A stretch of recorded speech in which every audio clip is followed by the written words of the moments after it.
Welcome to the Edith Letters. Light red carnations on the tablecloth, and a handwritten letter, oh that's fading art. It says, to my dearest. Welcome to letter 2 of the Edith Letters. This letter is postmarked August 14th, 1925, 11:30 a.m. One thing we have to consider with these letters is that we might not have them all. The last letter was July, I believe. So I doubt that he went that long without writing her, but we don't know. Now let's get right in to letter 2.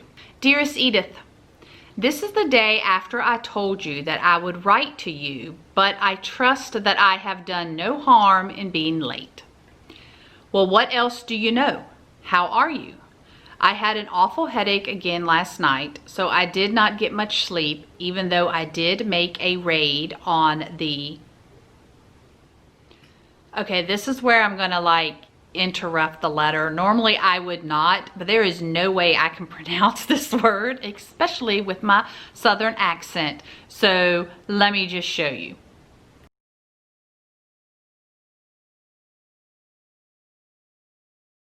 Now let me get back to it again. I'm normally not going to interrupt a letter, but we would talk about it afterwards because I want it read.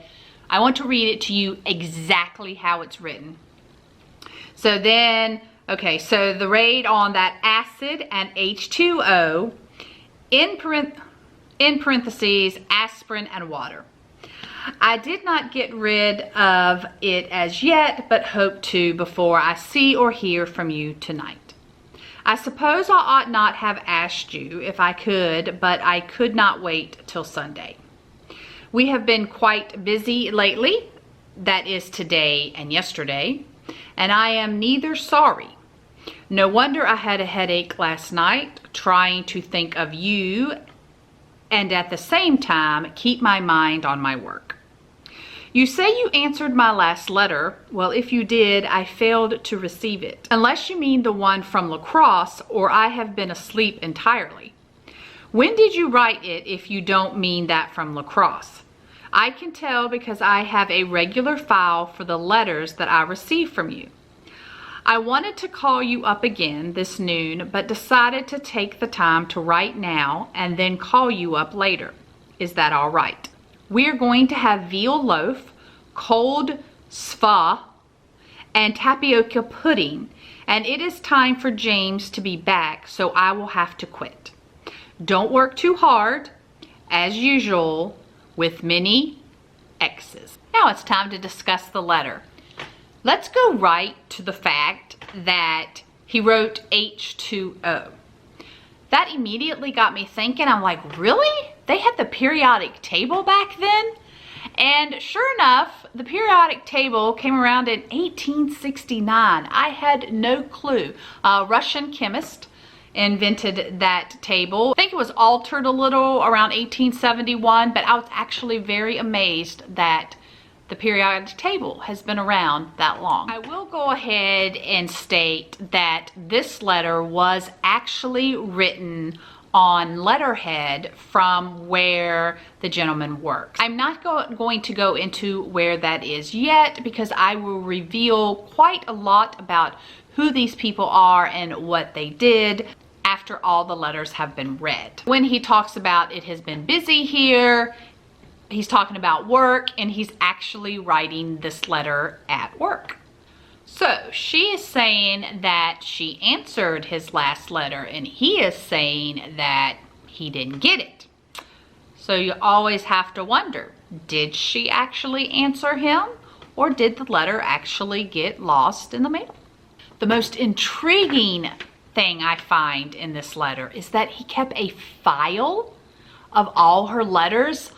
Oh, this is when it is hurting my heart not to have the letters that she wrote him, especially knowing that he kept them, that he had a file. Now, at that point, he kept them. It doesn't mean that later in life he kept the letters, but at some point he kept them all together in a file. That like just touches me. And what does that say about him? Is he this super organized guy, or is it that he just adored and treasured her letters so much that he wanted to keep them in a safe place, unlike most people putting them in a box? So what he really wanted to do was call her, not write her. But he's going to call her later. So this is quite interesting. It's like new love, isn't it? Like a new relationship when you can't get enough of that person, that you're wanting to talk to them several times a day. So he's going to write a letter and then he's going to talk to her later. Oh. Notice how he spells slaw as in cold slaw. I don't know if that is just the way he spelt it, like misspelling it, or if they actually spelled it like that back then. I did a quick search and I couldn't find anything that indicates that is the way they spelled it. So, did he misspell it?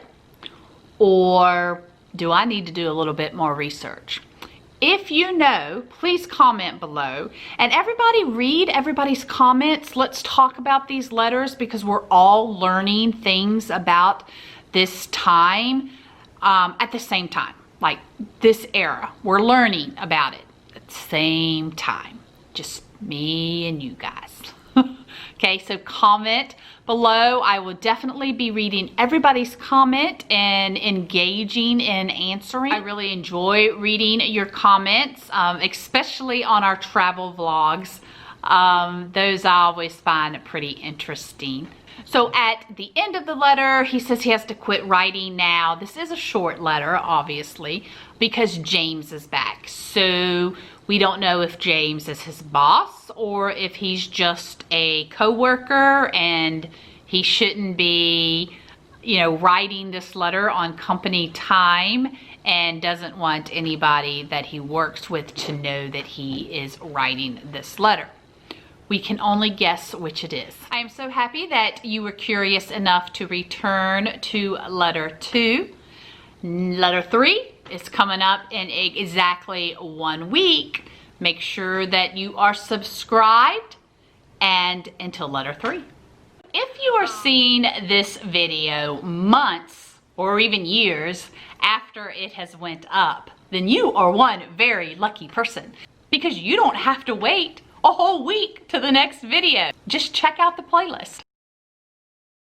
Handwritten letter, oh that's fading art. It says to my dearest, as I write this today, the words are hard to flow, but you